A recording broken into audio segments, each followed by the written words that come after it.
Dando continuidade ao curso, passaremos agora a falar sobre o animal e o ambiente onde ele está inserido. Para isso, precisamos entender o que é o calor, que é uma energia em forma de transição que passa de um corpo para outro. E este calor precisa ser dissipado. Para que esse calor seja dissipado, precisamos entender a relação que existe entre peso e superfície corporal. Podemos ver na imagem que a relação peso por centímetro quadrado de superfície corporal de um animal recém-nascido é muito menor em relação a peso superfície corporal de um animal adulto. Então, este animal adulto tem muito maior dificuldade de dissipar calor do que um animal jovem. Este é o motivo pelo qual nós aquecemos os animais jovens, suplementamos com calor os animais jovens e os animais adultos nós temos que fazer com que eles refrigerem-se, ou seja, percam mais fácil o calor. Nesta mesma linha de raciocínio, passamos agora para a termorregulação. Como pode ser visto na imagem, o eixo X representa a quantidade de temperatura em graus que aumenta indo para a direita e a quantidade de graus que aumenta indo para a esquerda. Observe no gráfico a zona de conforto térmico desse animal. À medida que a temperatura sobe, ou seja, se desloca para a direita no gráfico, o animal entra numa zona de hipertermia. Ao contrário, à medida que a temperatura se desloca para a esquerda, a temperatura diminui, este animal entra numa zona de hipotermia, ou seja, quase chegando à temperatura de morte por frio. O importante observar nesse gráfico é que, para o animal morrer por hipertermia, a escala de graus que precisa subir é muito menor do que a escala de graus precisa descer para ele morrer por hipotermia. Claro que o animal jovem é um pouco diferente, porque aí nós entramos na relação de superfície corporal em relação ao peso. Um animal que tem uma superfície corporal maior do que a quantidade de peso, esta relação fica facilitada à perda de calor.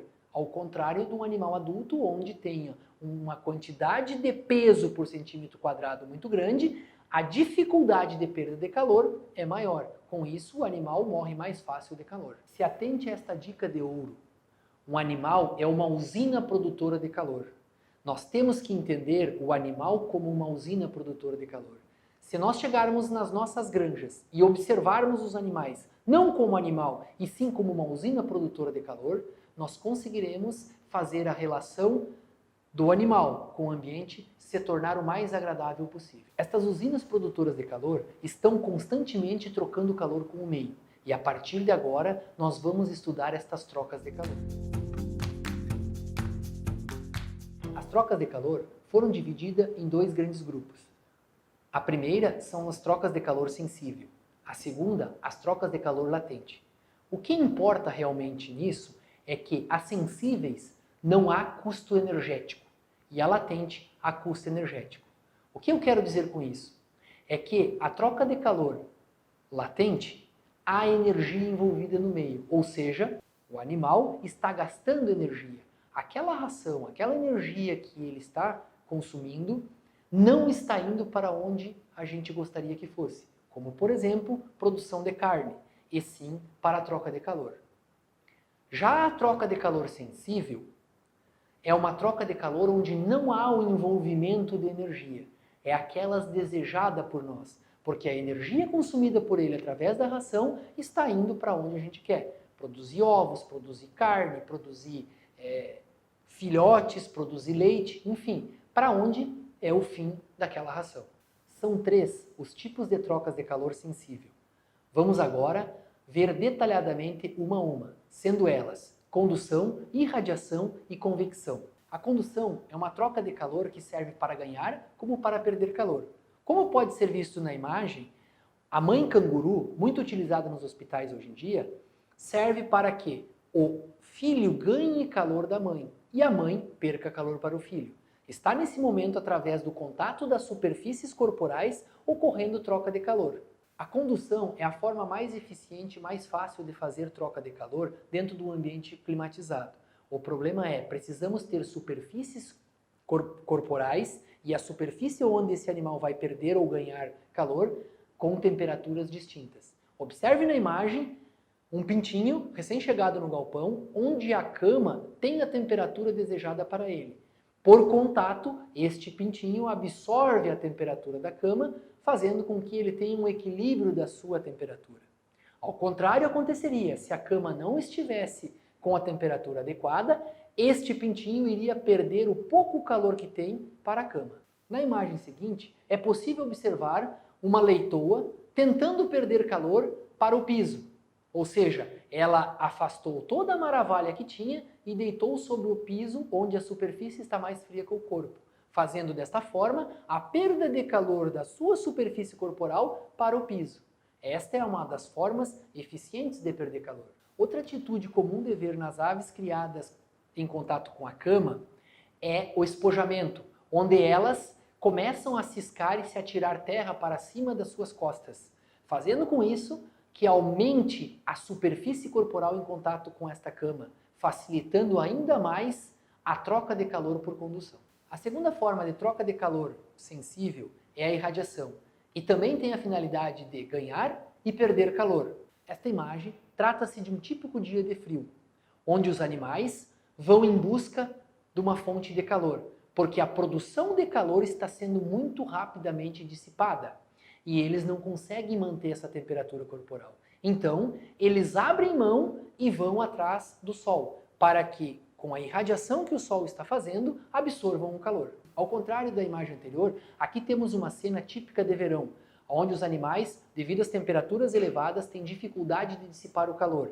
E então, eles acabam fugindo de fontes de calor, como é a irradiação. A produção de calor está dependendo da quantidade de peso que o animal tem. Ou seja, quanto mais peso, maior a produção de calor. Quanto menos peso, menor a produção de calor. Obviamente, um animal recém-nascido, ele tem uma produção de calor por quilo de peso igual a de um animal adulto. Porém, ele tem menos peso que o animal adulto. Consequentemente, menos produção de calor. E uma superfície corporal, como já falamos anteriormente, maior. Então, a sua dissipação de calor é muito maior. Basta ver que nesta imagem fica claro que este animal perde muito calor pela dissipação, ou seja, isto é a irradiação perdendo calor. Em algumas categorias animais, a irradiação é usada como a principal fonte de aquecimento dos recém-nascidos. Como mostra essa imagem, temos uma irradiação aquecendo os animais, independente da temperatura do ar. A irradiação vai chegar neste animal, fazendo com que ele se sinta na zona de conforto, não precisando estar dependente da temperatura de ar. Nas trocas de calor sensíveis, a convecção ficou por último porque a finalidade dela somente é a perda de calor. O animal usa somente a convecção para perder calor. A convecção nada mais é do que o ar em movimento passando pela pele do animal, ou seja, é o vento em atrito com a pele do animal que retira o calor deste animal. Na tela, podemos ver duas imagens. A imagem da direita, os animais estão em convecção. A imagem da esquerda, os animais não estão em convecção e adotam outras atitudes para poder perder o mesmo calor que está sendo perdido por convecção pelos animais da direita. Passamos agora a falar sobre evaporação. Evaporação é a única troca de calor latente que temos. E lembre-se, calor latente há envolvimento de perda de energia por parte do animal. Esta energia é aquela energia que poderia estar se transformando em carne, em ovos, enfim, naquilo que a gente tem o objetivo final do nosso animal. Recapitulando, calor é uma forma de energia em transição que passa de um corpo para outro. Para que a evaporação ocorra, este calor perdido na forma de evaporação tem que passar do animal para algo. E este algo que nós estamos falando, esta massa que nós estamos falando, este peso que nós estamos falando é o ar. Então, muito importante para que nós consigamos fazer com que o animal perca calor por evaporação é o ar estar apto a receber mais umidade. 40% das trocas de calor feita pelos animais é feita pela evaporação. Mas temos que lembrar sempre que para isso ocorrer, o ar precisa estar seco o suficiente para receber toda esta água evaporada pelos animais. Na imagem a seguir à direita, temos uma porca evaporando. Na imagem à esquerda, temos galinhas de postura evaporando. Lembrando que para que isso ocorra, a umidade relativa do ar tem que estar baixa. Baixa a ponto de receber esta água. Como forma de sintetizar todas as trocas de calor, e lembrando, o animal é uma usina produtora de calor, é assim que nós devemos enxergar ele dentro das granjas. E para sintetizar e ficar bem claro, vamos nesta imagem a seguir ver todas as trocas de calor que acontecem de uma mesma forma. Observem só, os animais encontram-se afastados um dos outros. Também aumentando a superfície corporal com as asas abertas para promover uma melhor convecção. Aumentando a superfície em contato com o chão para que aumentem a troca de calor por condução. E também estão evaporando. Porém, a condição climática interna não é favorável para a evaporação, já que a umidade relativa do ar está em torno de 74%, sobrando somente 26% de ar seco para que absorva esta condição de troca de calor. Com isso, nessa imagem, o que deveríamos fazer era proporcionar uma outra troca de calor que não seja a evaporação, já que a umidade relativa do ar se encontra elevada. Podemos então aumentar um pouco a convecção, fazendo com que o ar passe em maior velocidade e estas aves percam o calor, ou uma cama de superfície mais fria para que ele perca calor. Porém, a idade que nós temos essas aves que se encontram esses animais não requer cama fria, porque nós precisamos, durante os períodos noturnos, prover calor para ele. E a melhor forma de prover calor é a condução. Através dessas trocas de calor que ocorrem constantemente entre os animais e o meio, é que os animais conseguem conviver e manter sua homeostase, ou seja, a temperatura corporal sempre constante.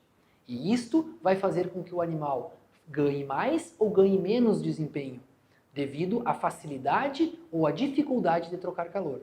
Com isso, entra-se num conceito de sensação térmica, que é o que o animal realmente sente, o que ele está sentindo, sensação térmica.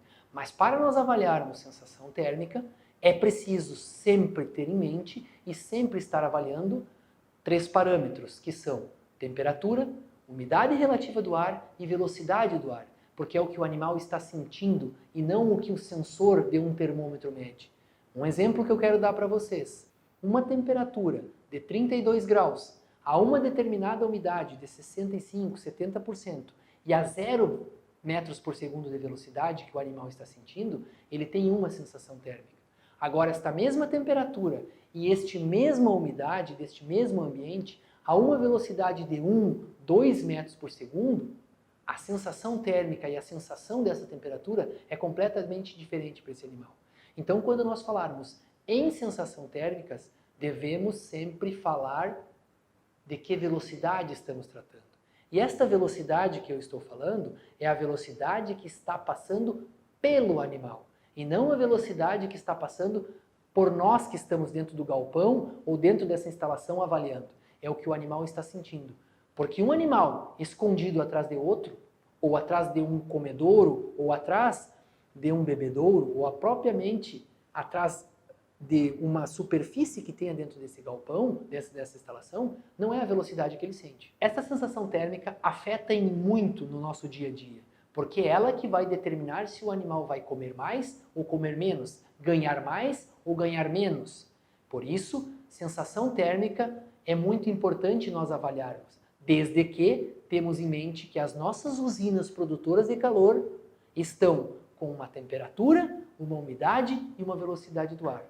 Então, quando formos avaliar sensação térmica, sempre deveremos colocar dentro desta conta velocidade do ar. O comportamento animal está muito relacionado ao que ele está sentindo, ou seja, o comportamento que este animal vai expressar momento a momento, minuto a minuto, dia a dia, depende da sensação térmica. E este comportamento animal nos mostra, e é o melhor termômetro que temos dentro da instalação, porque é o que realmente o animal está sentindo, é o que ele nos diz. Saber fazer uma leitura assertiva do comportamento animal nos faz com que tenhamos excelentes resultados, porque o animal é o melhor parâmetro a ser avaliado dentro de uma granja. Como exemplo, vou pegar uma granja de frango de corte, onde a temperatura do dia estava abaixo da desejada 2 graus. E com isso, todo o sistema estava funcionando em ventilação mínima. Observem nesse vídeo que as aves apresentam clara e notoriamente uma insatisfação com o ambiente, ou seja, as aves estão evaporando. Lembrem-se, evaporação é uma troca de calor que custa caro. A ave, ou qualquer outro animal, assim como nós, é a última forma de perder calor que nós queremos. Lembrem-se, a evaporação é uma forma de troca de calor que envolve energia, portanto a mais cara, e a última que qualquer animal quer fazer. Se este animal está fazendo evaporação, é porque as outras trocas de calor não foram suficientes para manter a homeostase deste animal. E com isso, ele está tendo perdas. Parametrizar somente temperatura e levar ela como base não é a dica mais assertiva, porque este animal, como foi visto, estava em evaporação, ou seja, sua última oportunidade de trocar calor, gastando energia e com temperaturas baixas, porque não se observou sensação térmica. A dica é: observe o animal, o comportamento animal, que ele tem muito a nos dizer. Acompanhem agora uma imagem de uma maternidade onde os leitões estão acomodados um em cima do outro, abaixo do bebedouro, para que facilite a sua troca de calor, devido ao gotejamento desse bebedouro. Para finalizar, deixo a dica do melhor termômetro que temos, ainda é os animais. Não importa a sua categoria e nem a espécie que estamos tratando.